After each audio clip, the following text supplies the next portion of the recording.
Bonsoir à tous. Notre invité est l'arrière, arrière, arrière, arrière, arrière, arrière, arrière, arrière, arrière, arrière, arrière, arrière, arrière, arrière, petit-fils du fondateur de l'entreprise qu'il dirige. Et je vous assure, j'ai décompté génération après génération. Et voilà le décompte auquel je suis parvenu. Jean-Louis Chave, bonsoir. Merci à vous d'être avec nous ce soir. Vous êtes aux commandes, en effet, du domaine viticole éponyme, Chave, créé en 1481, Cise à Mauves, en Ardèche. Quelques chiffres pour le définir. 2 appellations, Hermitage en blanc et rouge et Saint-Joseph en rouge.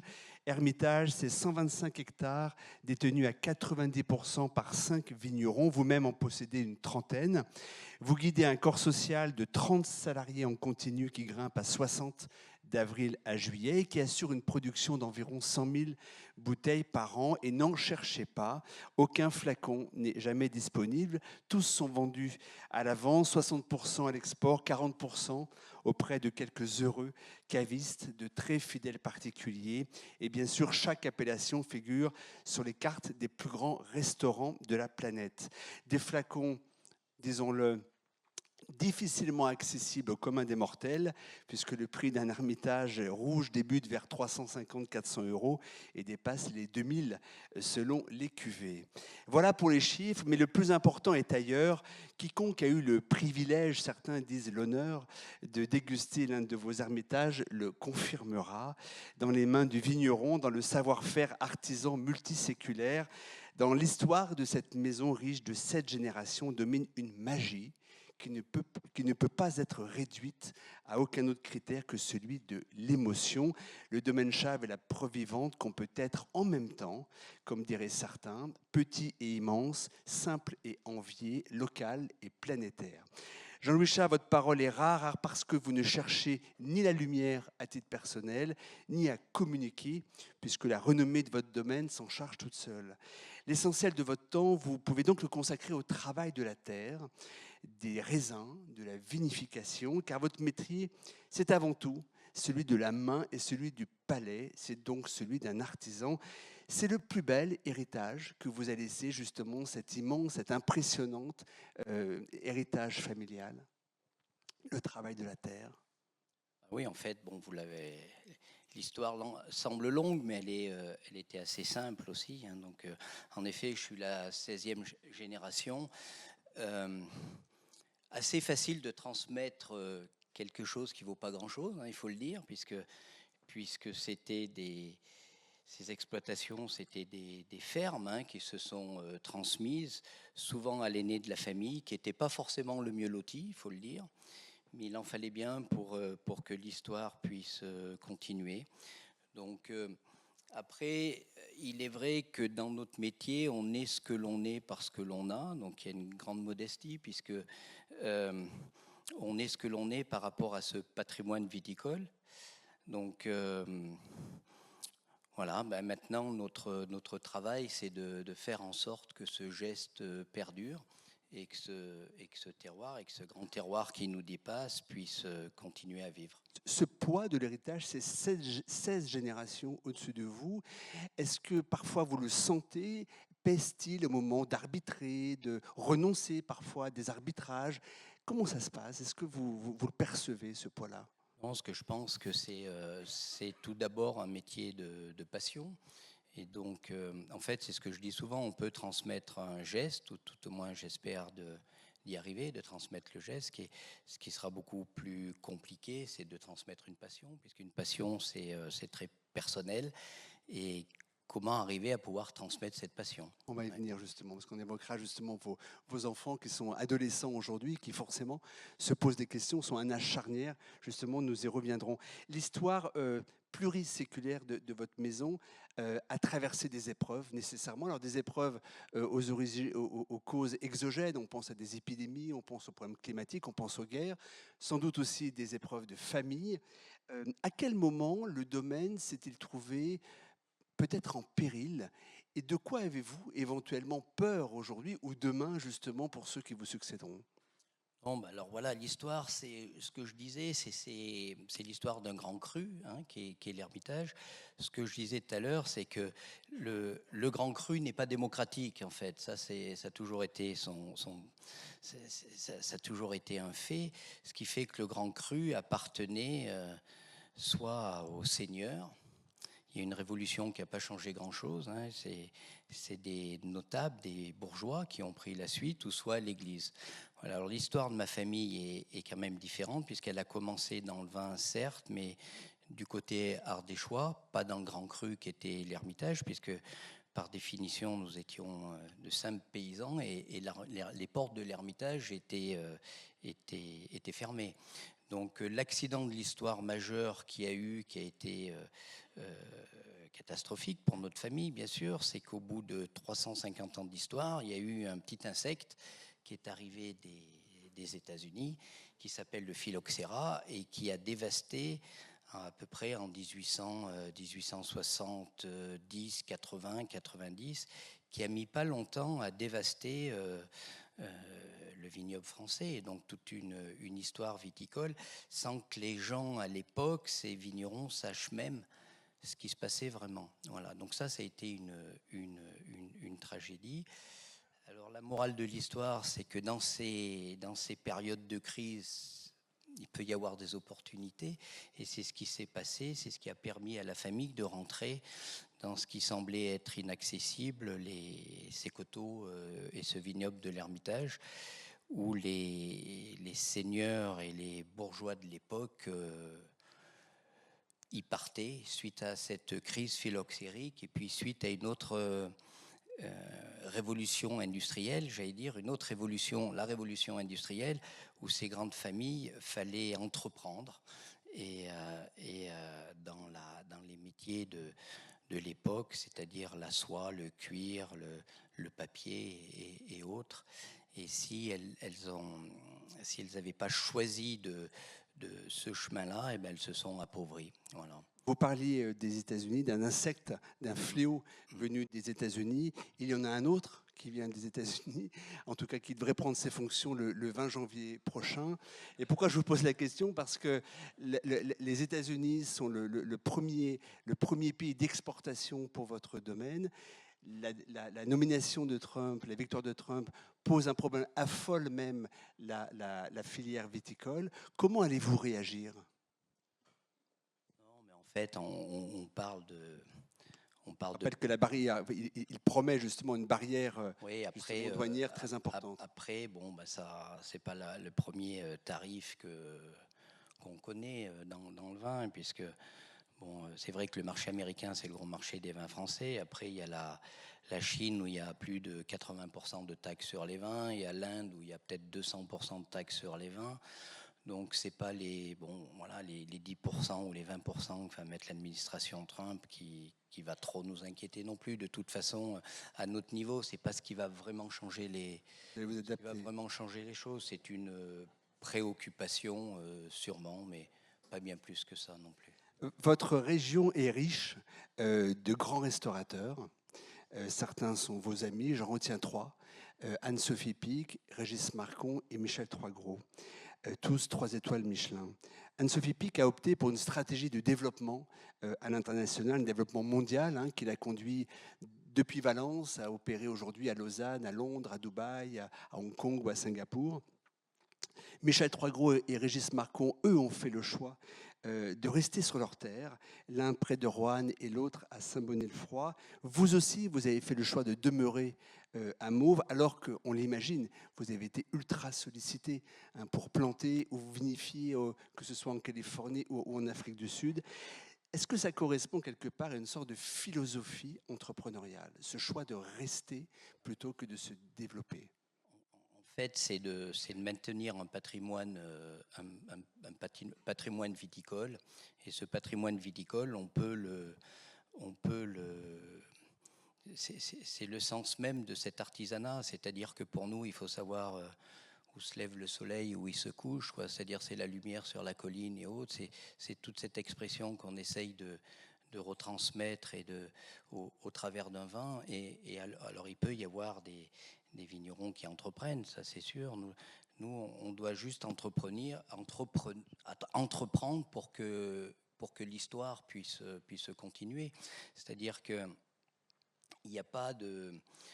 aller ailleurs, il y a un sens de business, il y a un sens d'affaires, mais il n'y a pas un sens par rapport à notre histoire. Donc c'est vrai qu'on est très local, et d'ailleurs ma génération a son histoire, ça a été de se développer en fait à côté de chez nous, à redonner vie à des coteaux abandonnés suite au phylloxéra qui n'avaient pas pu être replantés, où ma génération a œuvré pendant de longues années pour remettre la vigne à sa place où elle avait disparu. La rareté et le prestige de vos bouteilles les expose justement à la spéculation. Pareil pour le foncier. Alors je sais qu'il y a très peu de ventes, de cessions de terroirs justement dans votre région. Il est difficile de savoir, mais j'imagine que la valeur d'un hectare d'Hermitage doit être relativement élevée. Et donc vous êtes nécessairement aussi sollicité. Comment, vis-à-vis des bouteilles comme vis-à-vis des terrains, comment faites-vous pour lutter justement contre les spéculations? En fait, le problème de notre histoire, c'est que notre outil de travail est patrimonial, en fait. Et c'est un patrimoine qui est de plus en plus valorisé, puisque, comme je l'ai dit tout à l'heure, le Grand Terroir, il est unique. C'est le propre de l'immobilier. C'est l'endroit le mieux placé, hein, mais c'est comme ça depuis les 3000 ans d'histoire viticole sur la colline de l'Ermitage. C'est là et c'est pas ailleurs. Donc il est vrai que maintenant, tout comme un grand cru bourguignon, il est totalement unique. Et donc il y a le monde entier qui peut s'y intéresser d'un point de vue patrimonial. Alors le problème, c'est lorsque on veut faire en sorte que la bouteille corresponde à la valeur du foncier. Donc on arrive sur des sommes totalement aberrantes, alors que le propre du vin, pour qu'il existe, c'est qu'il soit bu. Et donc notre travail, c'est de faire en sorte justement d'échapper le plus possible à cette spéculation, puisqu'il n'y a pas que les milliardaires qui peuvent boire du vin. Ils n'ont qu'un foie, ils n'en ont pas 36 non plus. Donc l'idée, c'est de faire en sorte, le grand vin, bien sûr, il est rare, etc., mais il doit être accessible. Et puis pour que l'histoire continue, il faut qu'il soit consommé, il faut que ça puisse intéresser des jeunes générations. Ça, c'est une grande question. On nous parle souvent du réchauffement climatique, en effet, qui n'est pas notre... Alors qu'on vit constamment avec la nature, il n'y a rien qu'on n'a pas déjà vu dans notre histoire. Donc il y a une interrogation par rapport au changement climatique. Mais d'un autre côté, la nature s'adapte aussi. Ça, on en est témoin au quotidien. Donc c'est quand même le côté positif. Non, après, c'est qui va cultiver la vigne. Hein, ça, c'est une vraie question. Pardonnez-moi, je reviens au réchauffement climatique. Comment justement vous adaptez-vous? Je vais prendre un exemple moi, qui m'a marqué. Il y a quelques temps, je visitais Château-Ozone et la jeune propriétaire me montrait un coteau sur lequel il venait de planter de la syrah. Pour compléter les cépages traditionnels qui sont le Cabernet Franc et le Merlot. C'était la première fois depuis, vous l'imaginez, des siècles, et tout ça parce qu'ils avaient le souci justement de lutter contre les conséquences de réchauffement climatique. Vous parlez de vous adapter. Comment concrètement vous allez vous adapter? Alors c'est là où je suis peut-être pas trop à ma place dans un parterre d'entrepreneurs, mais c'est pas notre but, c'est pas on s'adapte par notre travail, mais on s'adaptera pas en changeant notre histoire en fait.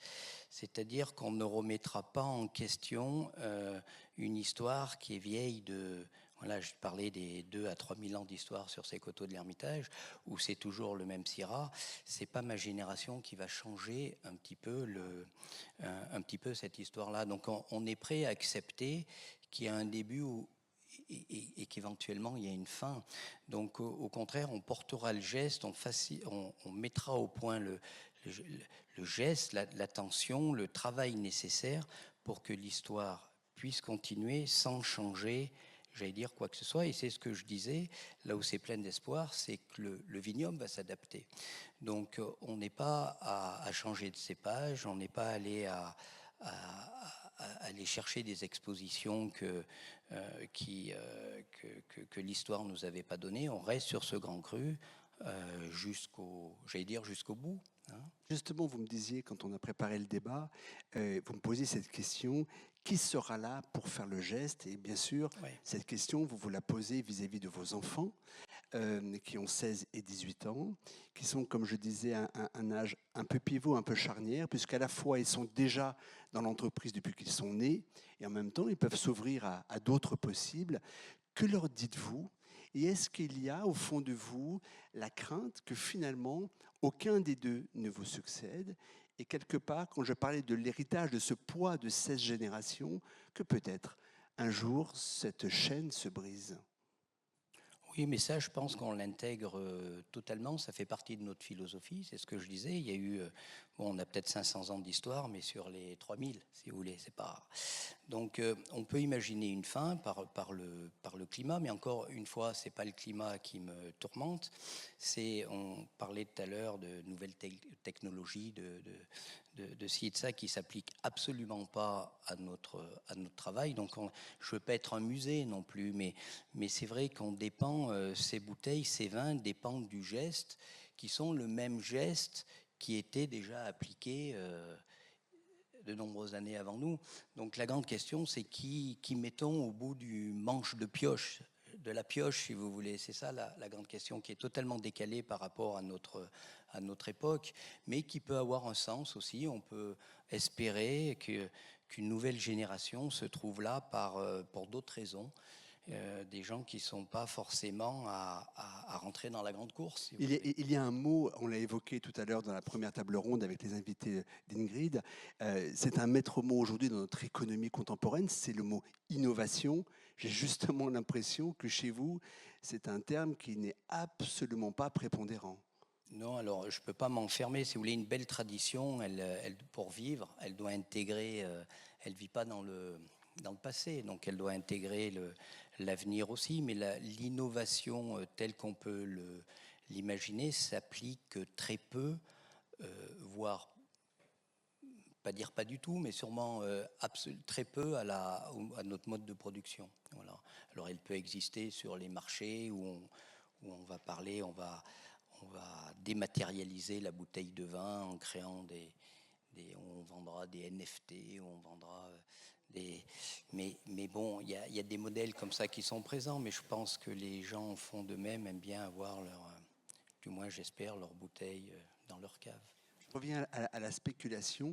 Que vous inspire l'intérêt soudain, depuis quelques années, d'entrepreneurs ou de stars pour les grands domaines viticoles? Parce que ça participe, ça évidemment aussi, à la spéculation et à l'enchérissement de la valeur des terres. On en revient toujours au patrimoine, en fait. Et ça peut être comme ça. Donc, par rapport à ça, si, on peut en parler d'ailleurs, c'est ce que je disais tout à l'heure. Dans notre grande histoire, le grand terroir appartenait au seigneur, voilà, ou à l'Église. L'accident de l'histoire, c'est que des paysans comme nous ou comme d'autres ont pu avoir accès à l'inaccessible, c'est-à-dire à ces grands terroirs. Maintenant que les seigneurs de maintenant s'intéressent au patrimoine viticole, c'est totalement logique. Et j'allais dire presque au contraire, c'est logique. Après, il faut qu'ils soient seigneurs jusqu'au bout, en intégrant ce fameux temps long, avec toute une philosophie que la nature peut nous inculquer et peut nous. Donc c'est un petit peu ces choses-là, mais en soi, je pense que c'est totalement normal qu'ils s'y intéressent. Ce temps long dont vous parlez, qui est bien sûr qui est la pierre angulaire des entreprises familiales, qui les distingue bien sûr des autres. Mais dans votre cas, j'allais aussi parler d'un autre critère qui est la météo, qu'on ne maîtrise pas. Donc vous êtes aussi, voilà, vous dépendez complètement de facteurs que vous ne contrôlez pas. À une époque, en fait, nous sommes dans ce qu'on appelle le technosolutionnisme, où on imagine qu'on peut tout contrôler. Cette dépendance à ce qu'on ne contrôle pas, ça apprend quoi en premier lieu? L'humilité peut-être? Ça, totalement, mais ça, je crois que c'est le propre de l'agriculture en général, c'est de dépendre du climat. Et c'est vrai que l'homme est de moins en moins apte à appréhender l'incertitude et ce que la nature peut nous imposer. Donc elle nous donne beaucoup, mais elle peut reprendre facilement ce qu'elle a donné. Et donc c'est un élément à intégrer. C'est pour ça on parlait d'entreprise où c'est pas tout à fait une entreprise dans la mesure où on dépend aussi de la nature en fait. Donc il n'y a pas que les taxes de Trump, il y a aussi la générosité, pas de la nature.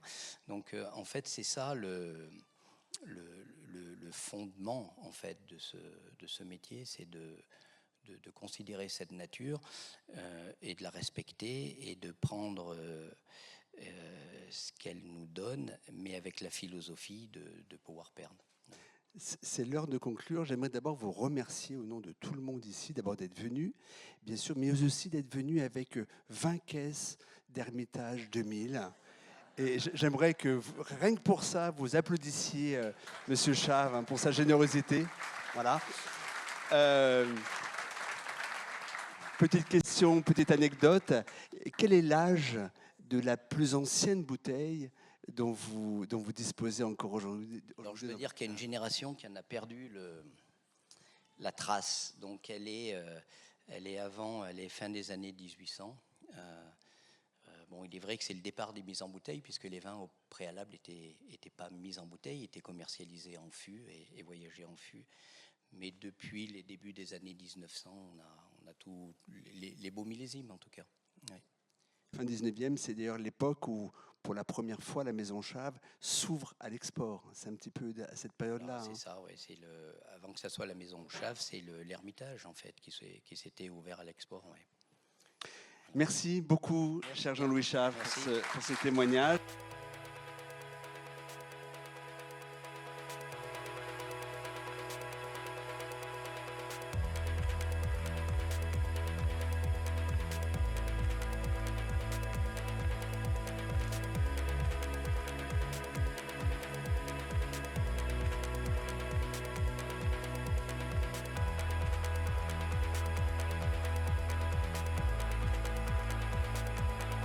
Bonsoir à tous. Donc après cette petite introduction, effectivement, ravi de vous retrouver ici pour cette étape lyonnaise de Family Business.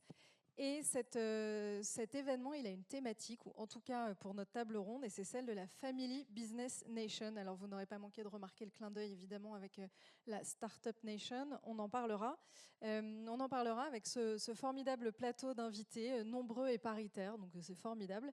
Alors à côté de moi, Pascal Tapissier, vous êtes directeur du réseau France Sud-Est à la Banque Palatine. Bonsoir. Tout à fait, bonsoir à tous. Ravi d'être parmi vous. Alexandra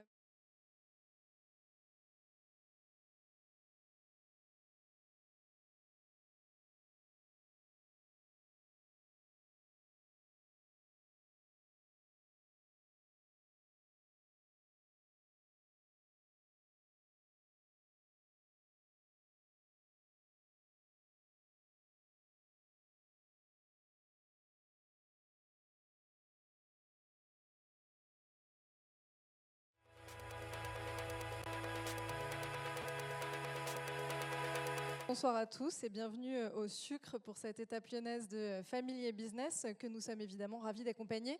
Alors la thématique de notre soirée, la voici, c'est la Family Business Nation. Donc je suis sûre que vous aurez remarqué le clin d'œil avec la Startup Nation. On en parle ce soir avec notre panel d'invités. Bonsoir à tous. À mes côtés, Pascal Tapissier, vous êtes directeur du réseau France Sud-Est à la Banque Palatine. Tout à fait, bonsoir à tous et ravi d'être parmi vous ce soir. Alexandra Mathiolon, à vos côtés, vous êtes présidente directrice générale de Serfim. Bonsoir à toutes et tous. Pierre-Henri d'Entresang, donc vous aussi, vous incarnez cette Family Business Nation, puisque vous êtes le coprésident de d'Entresang, comme votre nom l'indique. Bonsoir à tous. Et Alexandra Rosenthal, vous êtes notaire ici à Lyon. Bonsoir. Bonsoir. Merci à tous d'être avec nous. Alors ma première question, elle est un peu pour vous, Pierre-Henri d'Entresang, pour rebondir sur cette notion de Family Business Nation.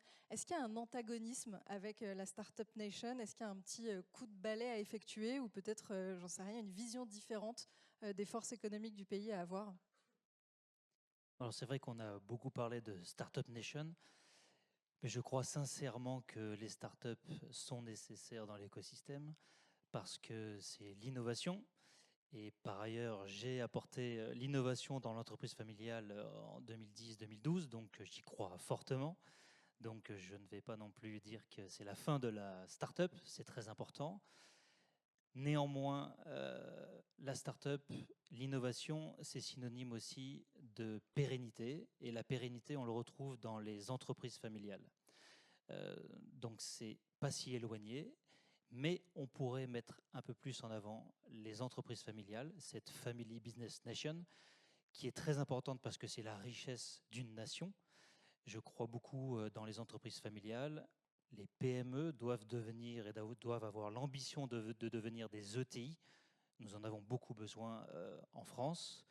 Et il est important, je crois, j'en suis convaincu, qu'elles soient pérennes et qu'on soit très attentif à ce que ces entreprises perdurent dans le temps et se transmettent de génération en génération. Donc pas trop d'antinomisme, mais finalement une complémentarité nécessaire.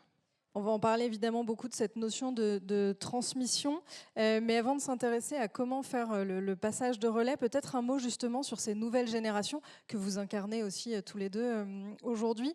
Peut-être un mot, Pascal, de votre point de vue.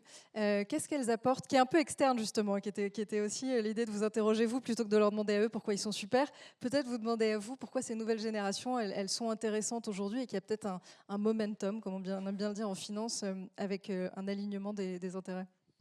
Alors, tout d'abord, je crois que le contexte, mais en tout cas celui que je perçois, celui dont je suis convaincu, c'est qu'on est dans une forme de changement de cycle qui est majeur, hein, avec ces transitions énergétiques, climatiques, environnementales, sociétales qui sont là et qui nous amènent à nous projeter pour essayer de construire un futur désirable.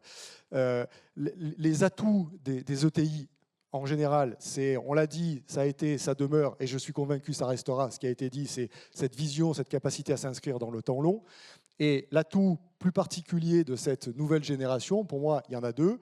Il y a le premier, c'est que cette nouvelle génération, elle s'est développée, elle s'est construite dans une révolution technologique, numérique, digitale, elle baigne dedans, elle est totalement à l'aise avec tous ces outils, et on voit aussi ce qu'il faut faire aujourd'hui en intégrant l'IA.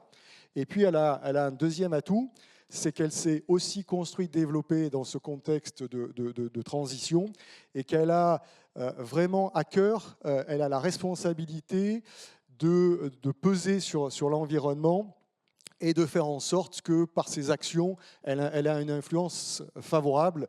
Pour preuve, toutes ces entreprises qui aujourd'hui prennent le statut d'entreprise à mission.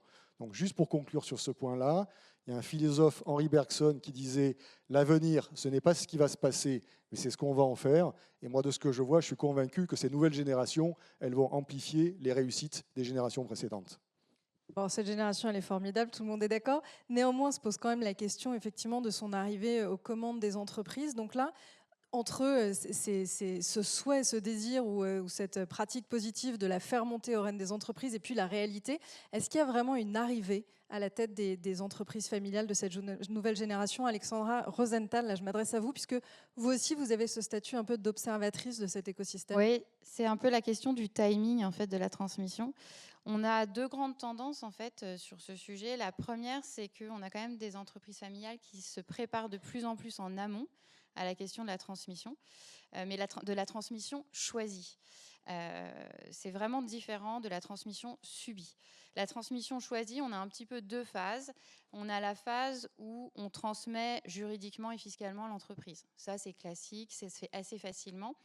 Et parfois, en fait, les entreprises familiales ont tendance à croire que ça y est, c'est fait, c'est fini. Mais non, c'est là que débute la phase la plus difficile, qui est comment je transmets le pouvoir de décision, en fait. Et il y a un vrai travail sur cette deuxième phase cogénérationnelle, en fait, à faire. Et souvent, il est difficile et long. Et je pense qu'il ne faut pas que les entreprises familiales hésitent à se faire accompagner sur ce sujet parce que trop souvent, elles se lancent seules dans ce processus qui est quand même très compliqué parce qu'on a de l'émotionnel, de la stratégie, de l'opérationnel, on a beaucoup de choses. Donc voilà, c'est un petit peu la première tendance que l'on voit, un manque d'accompagnement sur cette deuxième phase. Et puis la deuxième tendance, c'est vraiment une absence totale de préparation à la transmission subie. Et pourtant, en fait, c'est hyper important pour la pérennité des entreprises, c'est gérer le risque décès, incapacité, divorce des associés ou dirigeants familiaux. Et ça vise tant la G1 qui n'a pas commencé à transmettre que la G2 qui a commencé à recevoir la transmission. Donc voilà, un petit point d'alerte sur cette transmission subie qu'il faut vraiment préparer. Vous parliez de co-génération, ça a été le cas pour vous, pour justement mettre en place votre transition, Alexandra Mathiolon? Alors oui, tout à fait. Donc aujourd'hui, on a effectivement une transition qui est terminée, mais qui a effectivement, comme le disait Alexandra, été vraiment anticipée avec, voilà, depuis déjà un certain temps, avec parfois les premières étapes plus naturelles qui peuvent être plutôt réfléchies pour des raisons fiscales, financières. Et puis un travail qui a été fait petit à petit, mais du coup déjà bien 10 ans avant que mon père avait à peu près fixé sa date de départ. Il voulait complètement avoir terminé, il vient d'avoir 70 ans précisément. Et effectivement, le point clé pour moi, c'est bien sûr l'anticipation. Donc, c'est ce qu'on a fait, à la fois un accompagnement personnel pour mon père, mais aussi familial, pour vraiment justement prendre en compte cette dimension financière, mais aussi bien sûr juridique, et puis bien sûr tout le volet émotionnel pour définir un pacte familial. Donc ça, moi je suis arrivée dans le groupe en 2018, et donc on a fait ce travail en 2019 collectivement avec donc mes deux sœurs. Donc j'aurai l'occasion d'en reparler. Et donc dans cette transmission, ce qui était important, c'est aussi de passer des étapes aussi sur la dimension opérationnelle avec un accompagnement pour justement être sûr de passer les étapes. Nous, globalement, l'entreprise, aujourd'hui, c'est près de 3000 personnes et 100 millions d'euros de chiffre d'affaires avec une volonté forte de maintenir l'indépendance du groupe avec un actionnariat qui est familial et salarial et des enjeux diversifiés. Et donc, du coup, cette transition, elle s'est passée de manière fluide. Et ce que je soulignerais, d'autant plus facilement qu'il n'est pas là, c'est vrai que c'est aussi l'état d'esprit de celui qui laisse la main qui est quand même clé. Et en tout cas, ne pas vouloir faire les années de trop, savoir partir. Mon père est plus dans les bureaux et c'est vrai qu'on a de nombreux exemples où parfois ça traîne un peu. Et alors ma question, elle est un peu la même pour vous, évidemment, Pierre-Henri d'Entresangle, et surtout, peut-être comprendre un peu plus comment ça se passe d'un point de vue opérationnel, c'est-à-dire à quel moment est-ce que vous commencez à imprimer votre marque sur la stratégie de l'entreprise? Est-ce qu'il y a des passages clés ou des virages dans l'entreprise à ne pas rater? Oui, donc le schéma est assez similaire avec Alexandra, puisqu'on a démarré cette réflexion il y a un début des années 2010, donc il y a maintenant presque 15 ans finalement, où on s'est dit, ma sœur et moi, quelle serait la holding de demain, la holding familiale, à quoi ressemblerait-elle selon notre point de vue, complètement décorrélé de ce qui est fait aujourd'hui. Donc on avait commencé à écrire, voilà, j'aimerais que ce soit comme ci, comme ça, qu'on soit à l'international, etc. On a laissé ce sujet reposer finalement, et puis au fil de nos expériences, de notre âge qui avançait, de notre prise de confiance aussi, réciproque, ça c'est important de le souligner, on a intégré la holding familiale, pour ma part en 2010, pour ma sœur un petit peu plus tard.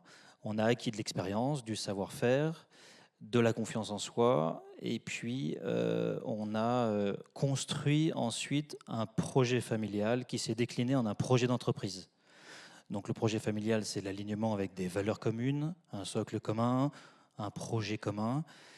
Et le projet d'entreprise, c'est la déclinaison de ce que nous sommes et de ce que nous souhaitons être, et comment entreprendre et comment développer cet ADN familial, entrepreneurial. Et donc au fil des étapes, on a construit finalement, sans le savoir, notre projet d'entreprise.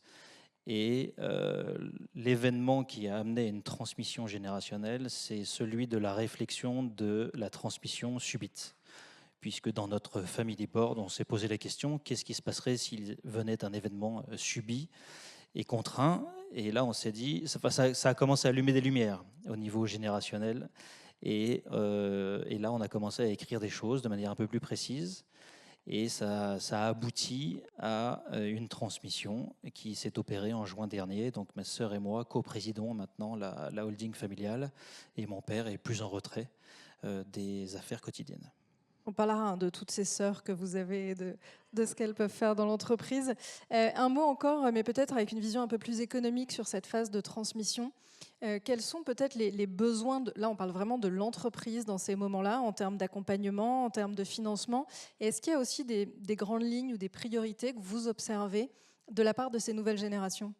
Alors, dans la première partie de la réponse, sans surprise, bien sûr, sont les besoins de financement, d'accompagnement. Alors, dans le cadre de transmission intrafamiliale, on voit que ce sont des opérations qui, du point de vue de la partie endettement, sont en général très, très prudentes. Donc, pour un banquier, c'est très agréable de participer et de faire en sorte que ces entreprises se transmettent. Et puis, à côté de ça, il y a le financement global des projets de l'entreprise. Donc ça, c'est la première partie, c'est le rôle un peu primaire de banquier. Et puis, au niveau de la Banque Palatine, on considère qu'on a aussi un rôle important que l'on souhaite, voire une responsabilité que l'on souhaite jouer. C'est dans le cadre de ces transmissions et de ces nouvelles générations qui prennent la main, c'est de jouer le rôle de connecteur entre ces entreprises, entre ces ETI, faire en sorte qu'elles puissent partager, échanger sur leurs bonnes pratiques, sur leurs clés de succès, sur leur réussite. Par exemple, à notre niveau, on a signé il y a très récemment un partenariat national avec KPMG sur la thématique de la finance durable. Et l'objectif, c'est de permettre, sur cette thématique importante, de créer des sortes de forums d'échange dans lesquels il y aura des sachants, les sachants n'étant pas que KPMG, mais les sachants étant aussi les diverses entreprises qui vont y participer. Donc être force de proposition. Et je remercie d'ailleurs à cet effet Alexandra Mathiolon, puisque le premier événement de la sorte que nous allons mettre en place en 2025 se tiendra en partenariat et grâce à Alexandra et Serfim. Parce que c'est une de vos priorités, justement, cet aspect de durabilité ? Alors tout à fait, effectivement, dans la transmission, et donc on va dire les changements qu'on a souhaité opérer, c'est d'être vraiment dans un changement dans la continuité, parce qu'il y avait déjà beaucoup de valeurs qui nous parlaient. Après, j'ai souhaité vraiment accélérer sur un certain nombre de thématiques, aussi sur la dimension sociale qui est aussi très importante, et puis notamment sur les enjeux de prévention et de sécurité qui sont aussi importants dans nos métiers des travaux publics. Et effectivement, avec un engagement très fort pour ma part, de par mon parcours, sur la question de la durabilité, de la transition environnementale. Et ça a permis de poser certaines choses déjà en m'engageant auprès de la Convention des entreprises pour le climat, qui est une initiative qui m'a beaucoup marquée et qui m'a permis finalement de pousser le niveau d'engagement sur ces sujets, en définissant notre raison d'être, en poussant les curseurs et en repensant parfois nos modèles économiques et puis en poussant finalement nos missions profondes. Et parfois, c'était finalement mettre en avant nos métiers historiques qui étaient pertinents autour de missions clés que sont la transition énergétique, la préservation de la ressource en eau, limiter l'épuisement des matières premières, régénérer la biodiversité ou encore renforcer la résilience de nos infrastructures. Ces sujets aussi d'ailleurs qui touchent à la technologie et comment la mettre au service des transitions, elles permettent finalement de présenter nos métiers différemment et d'aller pousser notre stratégie, parce qu'on est bien là-dessus. On est à la fois dans la transformation de notre impact. Donc évidemment, là, on peut faire un petit écho au sujet du moment pour beaucoup d'entreprises qu'est la CSRD, donc cette directive européenne que je vous invite à découvrir si vous n'êtes pas encore dessus, mais qui permet de regarder l'impact évidemment de nos activités, les risques, mais aussi les opportunités. C'est vrai que là, on voit qu'il y a quand même un certain nombre de sujets très pertinents qui projettent d'autant plus nos métiers dans l'avenir, et ça fait écho à ce qu'on a dit en tout début. Ce qui est important dans les entreprises, notamment familiales, c'est cette notion de temps long. Et là, on peut porter ses convictions justement encore plus fort avec cette vision-là. Alors justement, si on parle de bâtir une family business nation dans le temps long, vous avez repris l'entreprise familiale. Parfois, il n'y a pas d'enfants ou de génération suivante qui ont envie de reprendre. Est-ce que ça, c'est pas un risque aussi ou un moment crucial, Alexandra Rosenthal, avec le risque de perdre un peu ce tissu d'entreprise ? En fait, je pense que la Family Business Nation, c'est avant tout des entreprises qui vont survivre, et prospérer. Et je pense qu'il ne faut pas effectivement faire le choix d'un modèle ou d'un autre. C'est plutôt une réflexion qu'il faut avoir au niveau des entreprises familiales sur ces questions de stratégie future. Est-ce que, en fait, tout simplement, quelle stratégie on veut pour le futur de l'entreprise, quelles ambitions? Est-ce que faire rentrer des tiers au capital ou à la gouvernance est une opportunité? Et est-ce que la nouvelle génération sera aussi capable, en fait, de relever le défi? Et effectivement, comme vous le disiez, dans certains cas, ça se soldera par la cession à un tiers. Parfois, ça sera tout simplement la meilleure solution pour l'entreprise. Et dans ce cas-là, est-ce que l'entreprise familiale se termine? Je ne pense pas, en fait, justement. C'est là qu'il faut que devrait s'engager systématiquement, en fait, une réflexion autour de quelle est la vision future familiale. Est-ce que l'entreprise familiale voudrait redévelopper de nouvelles activités opérationnelles, philanthropiques, qui en fait permettront en fait de créer de la valeur pour cette Family Business Nation? On a le cas de Pierre-Henri et sa famille ici. En fait, finalement, on a vu que la cession de l'activité historique familiale, elle n'a pas mis fin à l'entreprise familiale. Et je pense il devrait y avoir systématiquement cette réflexion à mener, parce qu'on pense trop souvent que la cession de l'activité historique, elle est synonyme de fin de l'entreprise familiale. En fait. Dans toutes ces phases un peu cruciales, et encore plus quand on est en ce moment dans un environnement économique qui est assez contraint, quel peut être votre rôle de banquier ou quelles solutions peuvent trouver ces entreprises pour construire demain, construire des positionnements plus durables, des réorientations stratégiques? Le rôle de banquier, c'est quelque part ce que j'ai exprimé précédemment. Je pense que là où on a d'abord une responsabilité, un rôle à jouer, en tout cas que nous souhaitons jouer, c'est ce rôle de connecteur pour avancer, pour se développer, pour que tout ça se passe au mieux. Il y a quand même la connaissance de ce que fait l'écosystème des entreprises qui est nécessaire. Et puis le deuxième point, c'est tout simplement de bien jouer notre rôle de banquier, de financer tous les projets, et notamment les projets liés, parce que c'est ceux aujourd'hui qui mobilisent le plus d'investissements, tous les projets qui sont liés à cet ensemble de transitions, donc au pluriel. On voit aujourd'hui, chez nous, les financements à crédit à impact, donc crédits qui sont liés à des critères ESG pour améliorer éventuellement la marge des entreprises. C'est à peu près 50% de nos crédits corporate en ce moment. Ce dont on est convaincu, c'est qu'assez rapidement, on ne parlera plus de crédit à impact, parce que ce sera par nature des crédits, tous les crédits seront à impact et ils deviendront par nature. Donc c'est ce rôle-là, d'être très présent sur ces projets liés aux transitions, parce que ce sont ceux-là qui seront structurants pour les entreprises et qui leur permettront de continuer à développer, à créer de l'emploi et à dynamiser les territoires dans lesquels elles sont présentes. Alors on parle d'investissement, ça tombe bien parce que c'est justement le virage qu'a pris votre entreprise en cédant les activités historiques pour se réorienter. Est-ce qu'aujourd'hui vous financez des entreprises familiales? Alors oui, effectivement, on a 5 métiers, mais qui reposent sur 2 principales activités: l'investissement dans les entreprises, l'accompagnement des entrepreneurs, et l'investissement dans le secteur immobilier. Si on regarde les investissements dans les entreprises, effectivement, on s'oriente assez facilement vers des entreprises familiales pour plusieurs raisons. La première, c'est qu'en général, on partage bon nombre de valeurs.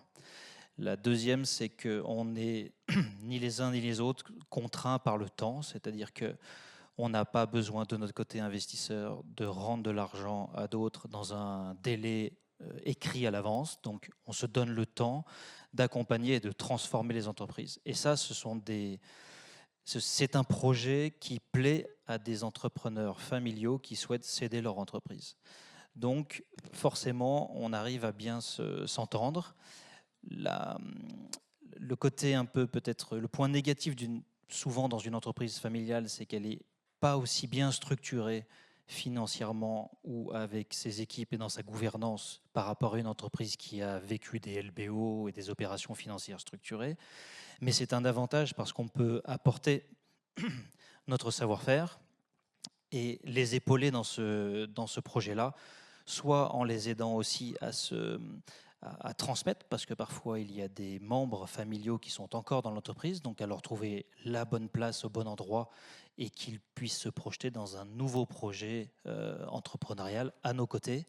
Donc effectivement, on apprécie beaucoup rencontrer des entreprises familiales et souvent on a ce fit qui se crée. C'est plus facile de faire un dîner et de s'entendre et de se serrer la main à la fin plutôt qu'autour d'une salle de réunion avec des acteurs de la finance qui vont nous parler que de chiffres. Là, on parle de projets, mais on a besoin des banquiers pour nous accompagner. Je vois les gros yeux, mais non, on a besoin de vous, ça c'est sûr. Mais de se projeter dans l'avenir, de créer un projet commun, et c'est ça qui est génial dans les entreprises familiales. Vous avez parlé de gouvernance, on va parler de vos sœurs un petit peu. Donc vous avez une sœur Pierre-Henri, vous avez 2 sœurs Alexandra. Quel rôle occupe-t-elle dans la gouvernance de l'entreprise familiale et comment est-ce que ça se passe entre vous et vos sœurs ? Si je démarre, j'ai effectivement 2 sœurs. Donc déjà, elles ont été impliquées, on va dire, dès le début de l'histoire sur la structuration du projet familial, bien sûr. Et puis aujourd'hui, déjà peut-être avant ça, on s'est toutes formées en gouvernance. C'était important pour nous parce qu'on avait des parcours assez différents. Donc pour le coup, moi j'ai une formation d'ingénieur, de mes sœurs a une formation médicale, est chirurgien. Notre sœur a son entreprise de communication et d'événementiel. Et donc on avait tous notre expérience, nos compétences, mais pas forcément d'expérience propre en gouvernance. Donc, on a pris ce temps-là de se former et ensuite on a commencé à structurer la gouvernance qui était à la base, comme beaucoup d'entreprises en France, et ça a plutôt plu à mon père que déplu, avec un autocrate dictateur. Donc c'est ce qu'on apprend en formation de gouvernance. Il l'a beaucoup trop repris, ça lui a bien plu. Et donc du coup, on a passé plusieurs étapes. Une première étape, on va dire une gouvernance un peu purement familiale. Et puis là, on intègre des indépendants petit à petit. Donc on sera à mon père en tant que président du conseil de surveillance, pour le moment en tout cas, mes 2 sœurs qui en tant que membres du conseil de surveillance et 3 indépendants. Donc chacune est présent en plus, là je parle principalement de la gouvernance de la famille, on a aussi, de l'entreprise, on a aussi une organisation en propre pour gérer, on va dire, le family office sur des sujets immobiliers et plus marginalement d'investissement.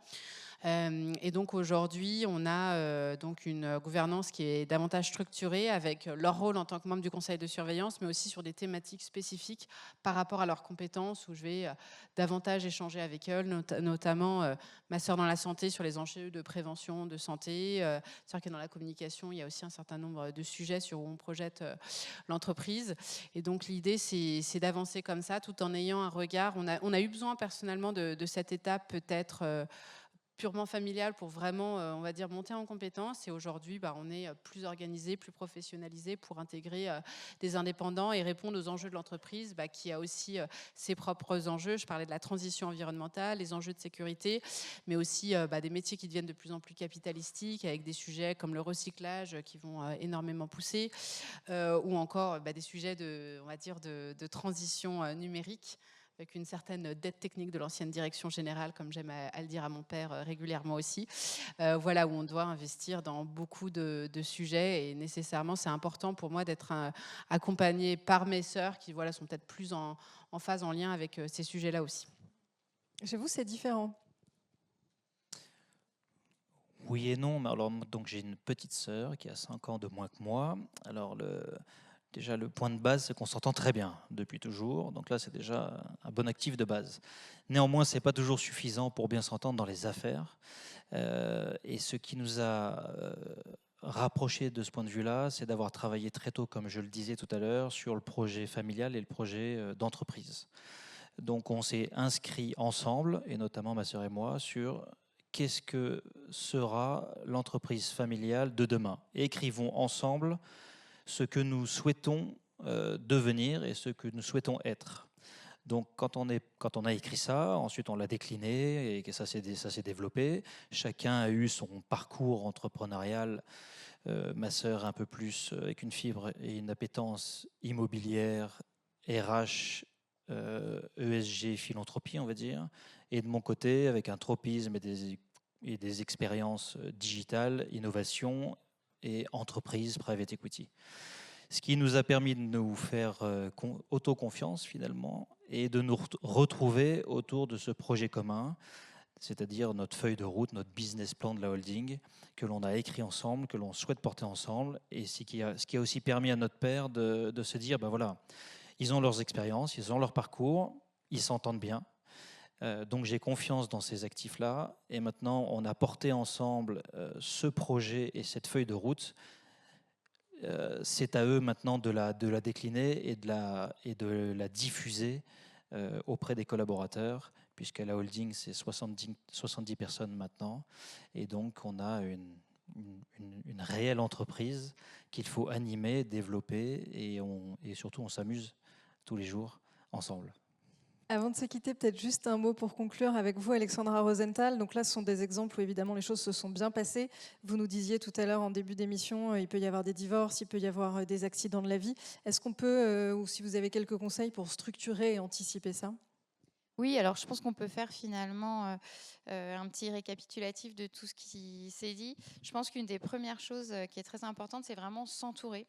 Je pense que vous pourrez le confirmer, c'est s'entourer vraiment d'experts en fait sur ces sujets et réunir les professionnels de la transmission pour en fait accompagner l'entreprise familiale dans toutes ces réflexions. Donc, experts comptables, avocats, notaires, banquiers, conseils en gouvernance. On a Family & Co ici aujourd'hui qui est partenaire de la soirée. En fait, c'est vraiment des aides à la réflexion, à la décision qui sont essentielles.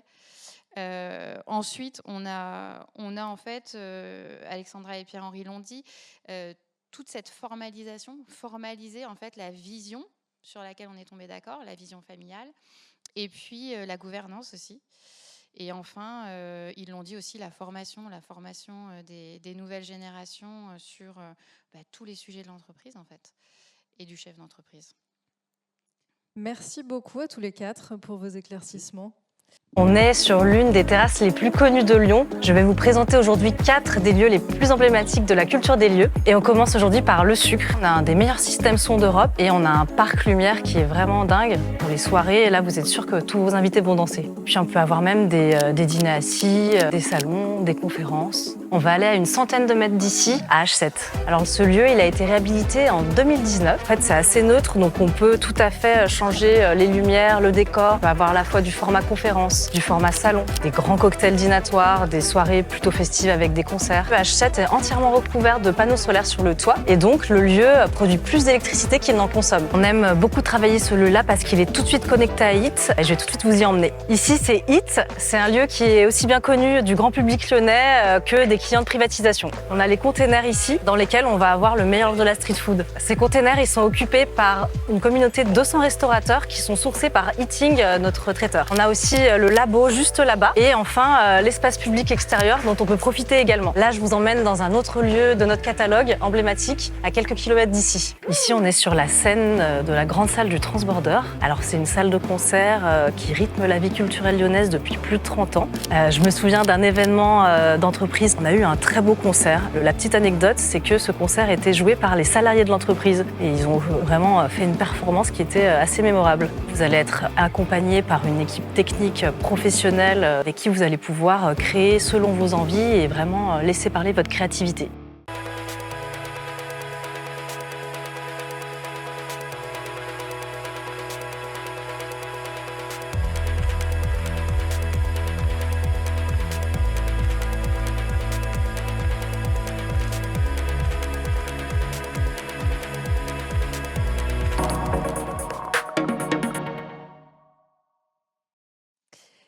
Vous êtes avec nous maintenant pour conclure cette séquence, cet événement.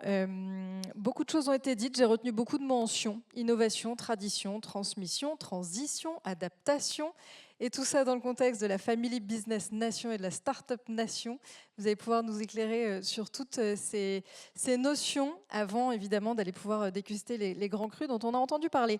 Donc, à mes côtés, un peu de patience. Bernard Rébier, vous êtes coprésident de Family Business Network en Auvergne-Rhône-Alpes. Et puis, vous avez aussi une entreprise familiale, c'est Fairmob, sur laquelle on peut s'asseoir tranquillement pour déguster un bon verre de vin. Voilà, donc je commence par un mot ancien, c'est salutations à toute cette assemblée. Effectivement, une entreprise dont on dit qu'elle vend des chaises, en fait c'est faux. je le dis tout de suite, notre métier, c'est plutôt de vendre de la joie de vivre en couleur. Mais on a comme support des tables, des chaises, des lumières et des terrasses. Et la fierté d'avoir une entreprise qui est essentiellement implantée dans la région, dans l'Ain, dans la Drôme et dans la Saône-et-Loire.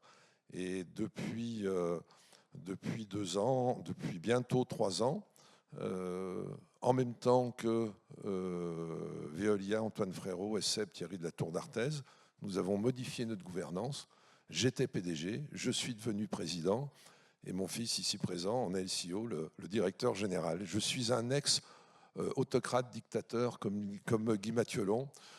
Au passage, nos évolutions démontrent qu'on peut changer.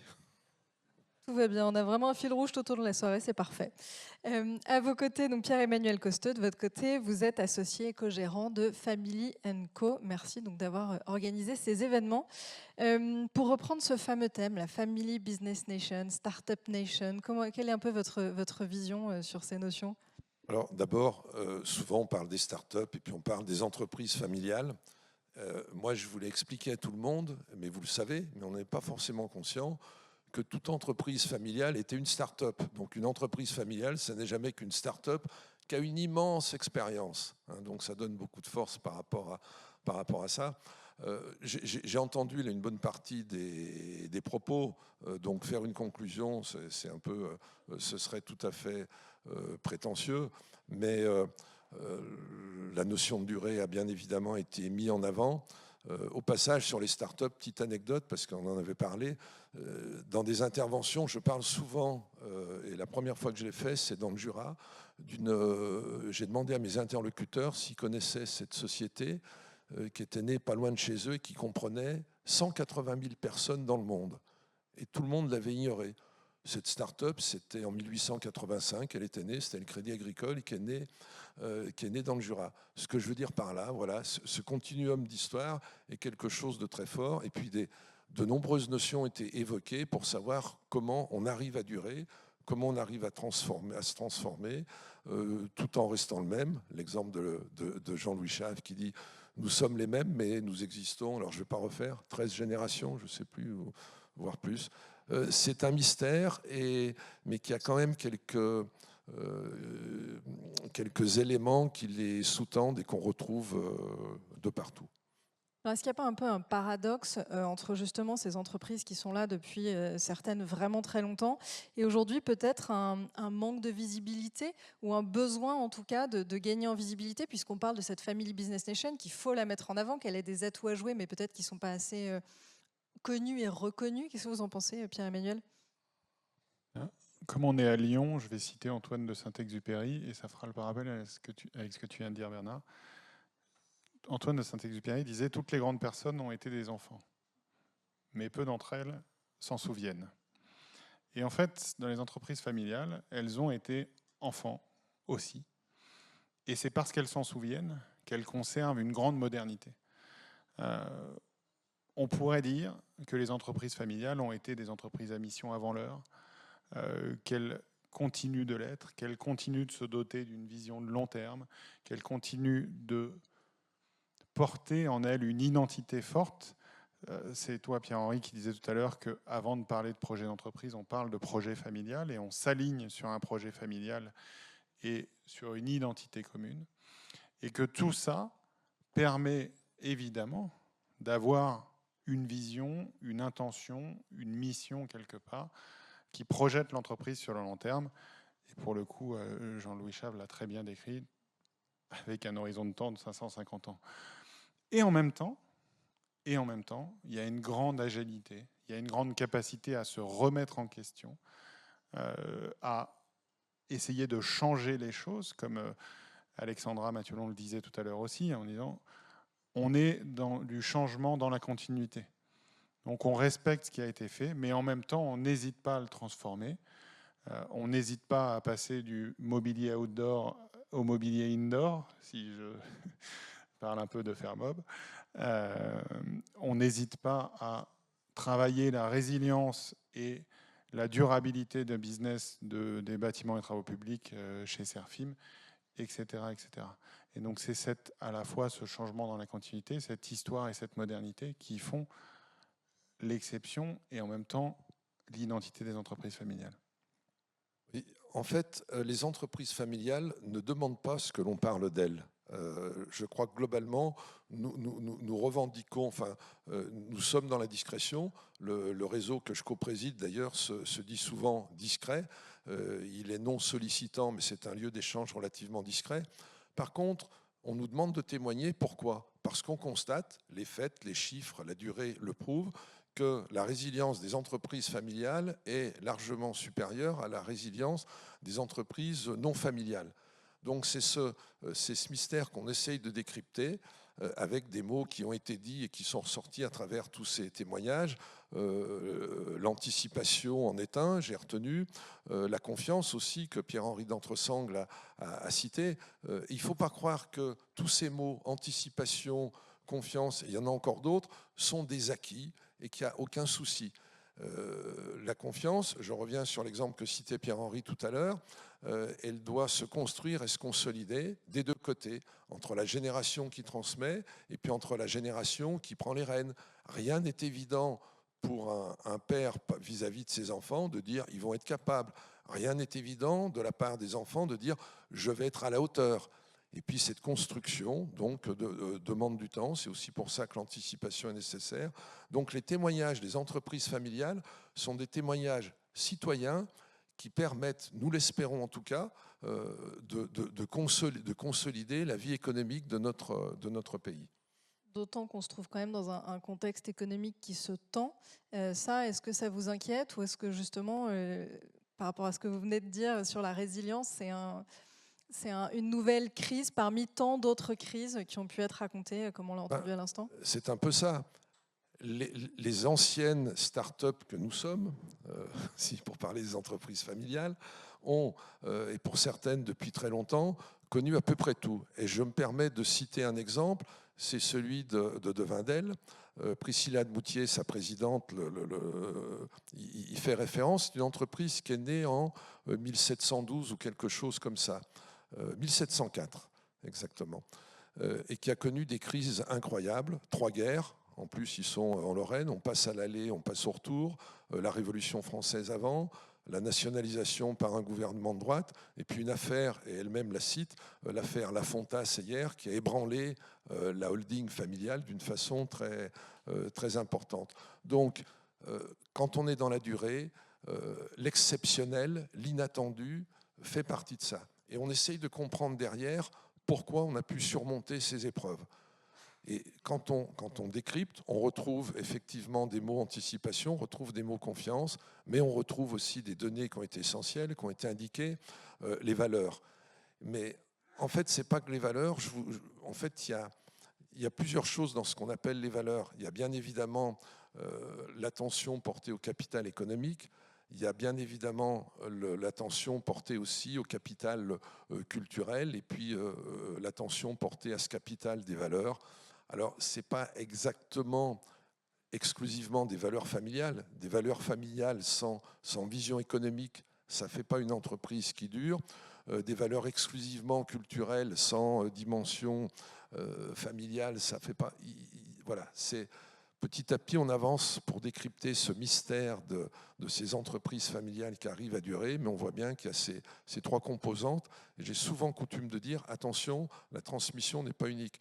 Distinguons la transmission patrimoniale, distinguons la transmission managériale, et puis n'oublions pas la transmission culturelle ou la transmission des valeurs. Quel regard vous portez, Pierre-Emmanuel, sur ces enjeux de transmission et peut-être un côté un peu humain? Parce que tout ça aussi, ce sont des gens, des familles, des histoires de parents et d'enfants. J'ai compris qu'il fallait que je trouve un mot en sion. Et donc, pas de pression. Ouais, celui-là, il marche, mais il ne s'écrit pas pareil. Non, plus sérieusement, en fait, nous, on aime bien parler de cogénération. Tu disais, Bernard, comment est-ce qu'un père peut être sûr que son fils ou sa fille va pouvoir prendre la suite dans tous les sens du terme? C'est un travail, une réflexion, une construction qui se définit, se détermine dans le temps à plusieurs générations. Ce n'est pas, encore une fois, une génération précédente qui va dire à la génération suivante c'est comme ça que ça va se passer, ni la génération suivante qui va dire c'est comme ça que ça va se passer. C'est les générations ensemble qui vont construire la suite, l'écrire, la définir, etc. Et là, on rentre effectivement dans l'humain, on rentre dans des relations entre des enfants et des parents, des cousins entre eux, etc., etc. Et ça se construit nécessairement dans le temps, mais c'est aussi ça qui revitalise, redéfinit, réénergise l'histoire familiale, que ce soit pour la génération présente comme pour la génération suivante, puisque la génération précédente va trouver une nouvelle énergie dans le fait de construire la suite avec les générations suivantes, et vice-versa. Donc voilà, ce terme de cogénération, il veut à la fois dire que toutes les générations partagent entre elles et qu'elles se redonnent de l'énergie mutuellement. Pour aider à cette cogénération, moi je suis un ardent défenseur des gouvernances largement ouvertes, et je voulais rebondir sur ce qu'Alexandra a dit tout à l'heure en disant c'est maintenant doté, y compris au niveau de notre holding familial, de regard extérieur. Moi je vais vous raconter une anecdote. Il se trouve que dès ma recréation de Fermob, donc ce petit atelier de 10 personnes, j'ouvre largement mon conseil d'administration à des gens de l'extérieur, ce qui pouvait paraître très prétentieux quand on était 10. 30 ans après, j'ai un commissaire aux comptes fidèle, atteint par l'âge de la retraite. On va au restaurant et je lui dis « Qu'est-ce qui t'a le plus frappé dans l'histoire de Fermob ?» Alors je m'attendais à ce qu'ils disent « Tes produits, ton internationalisation, ton charisme personnel », enfin un truc un peu sympathique, quoi. Et pas du tout, il me répond « Ton conseil d'administration ». Et j'avoue que je suis resté bouche bée et je me suis un peu refait l'histoire de finalement la chance que j'avais eue d'oser m'ouvrir en n'étant que 10 personnes. Et effectivement, je pense que cette ouverture à travers un conseil d'administration qui avait des personnalités indépendantes a été un grandiose point d'appui, une part de la réussite, de l'évolution de notre entreprise. Et donc c'est aussi un témoignage que je voulais apporter, puis un des éléments qui fait une des explications du mystère des entreprises familiales qui arrivent à durer. On a beaucoup parlé du passé, d'histoire, de transmission. Est-ce qu'on peut peut-être faire un petit exercice un peu de prospective et d'essayer de regarder vers l'avant ? De quoi ont-elles besoin, ces entreprises familiales, pour affronter les années à venir ? Et puis, comment est-ce que vous voyez un peu les priorités ou les enjeux actuels ? Bon, alors déjà, de stabilité législative, mais ça c'est dit, on le sait tous, voilà, c'est fait. De quoi ont-elles besoin? D'avoir conscience de leurs valeurs et de s'assurer de la cohérence entre les valeurs actionnariales, les valeurs de l'entreprise et éventuellement des valeurs de la marque selon les marchés auxquels on s'adresse. Nous veillons, en tout cas chez nous, énormément à la cohérence de ces valeurs. Ce n'est pas forcément les mêmes mots, il faut les formaliser. On les a formalisés au niveau de notre holding familial. Nous les avons formalisés depuis très longtemps au niveau de l'entreprise. Et les valeurs de la marque que la directrice marketing et tout formalise de son côté, bon, elles existent, mais on s'assure en permanence de la cohérence entre ces trois niveaux. Et j'ai eu un jour quelqu'un de l'extérieur qui m'a dit, écoutez, avec une colonne vertébrale pareille, vous êtes hyper solide. Donc, veillez à sa colonne vertébrale. Toutes les vertèbres sont importantes. Oui, je pense qu'au-delà du contexte exogène qu'on maîtrise finalement assez peu, et notamment dans le contexte politique actuel, je rejoins totalement Bernard. Pour moi, je retiens, allez, on va dire quatre mots. Elles ont besoin de garder le courage qu'elles ont toujours eu, de changer, d'évoluer, de garder l'agilité qui est inhérente aux entreprises familiales. Quand on a une famille diverse, on apprend à gérer les profils, les personnalités diverses, et donc on apprend à le traduire dans l'entreprise. Garder l'humilité qui fait les temps longs. Tu le disais en disant, même quand on n'a été que 10, on ouvre à l'extérieur. Ça, c'est faire preuve d'humilité, de dire, je ne sais pas tout. Et j'ai besoin de m'entourer pour être meilleur, etc. Et puis garder en elle cette responsabilité vis-à-vis de l'entreprise elle-même, mais vis-à-vis des parties prenantes, de la société, de l'ancrage territorial dans lequel elles sont. Et si elles gardent cette colonne vertébrale, pour reprendre tes mots, Bernard, je pense qu'elles n'ont pas grand-chose à craindre, y compris dans un contexte pourtant politique et économique qui est particulièrement difficile. Et je précise, actionnaire, c'est un vrai métier. C'est un métier avec ses responsabilités. L'image de l'actionnaire est souvent déformée à travers quelques caricatures, mais c'est un vrai et beau métier parce qu'il s'inscrit dans le temps très très long. On arrive au terme de cette soirée, enfin au terme de cette partie de la soirée, hein, je sais qu'il y en a une autre. Est-ce que vous aviez un dernier mot à partager pour conclure? Ouais, je voudrais dire deux choses. Les échanges dans ce domaine, même dans ce domaine qui peut paraître intime, les échanges sont extrêmement intéressants. J'en témoigne à travers le FBN que je co-préside. Et puis à côté de ça, il y a des tas d'organismes prêts à vous soutenir. J'en ai à mes côtés. Et puis l'autre remarque, c'est que je dis ça souvent, enfin à chacune de mes interventions, on met souvent en avant l'histoire de l'entreprise et celui qui transmet, mais celui qui doit être l'objet de toutes les attentions. Et bon, je ne veux pas dire le héros, parce que quand on dirige une entreprise, on ne cherche pas à être un héros, mais c'est celle ou celui qui reprend le flambeau. C'est votre fils qui est dans la salle, en fait. C'est ça que vous essayez de dire. Pour moi, c'est mon fils, mais bon, on en a entendu sur scène et tout. Voilà. Nous, on a été des produits d'une histoire. Nous, voilà, ceux qui, la génération d'avant, donc le père de Pierre-Henri, le père d'Alexandra, voilà, produit de circonstances plus ou moins heureuses, tout, etc. Mais l'histoire de ce côté-là, elle est terminée.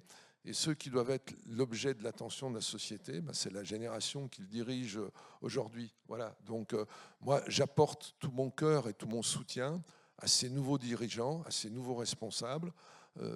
Et je souhaite aussi bon vent aux enfants de Jean-Louis Chave. Non, mais tout a été dit. Encore une fois, ces histoires, il faut les faire connaître. Et il faut aussi diffuser cette confiance en l'économie familiale qui est fondamentale dans l'économie française. Je rappelle que plus de 60% des PME sont familiales, plus de 60% des ETI sont familiales, 60% des emplois en France sont issus d'entreprises familiales. Et donc c'est une clé fondamentale de l'économie française. Et il faut avoir confiance en cette clé-là depuis qu'elle existe. Et encore une fois, il faut avoir confiance en cette vision du temps long des entreprises familiales. Si, je vais en rajouter une parce que ça me tient à cœur. Le pacte Dutreil n'est pas une niche fiscale. Le pacte Dutreil est un formidable outil économique au service de l'économie de toute la France. Merci beaucoup. Merci Ingrid.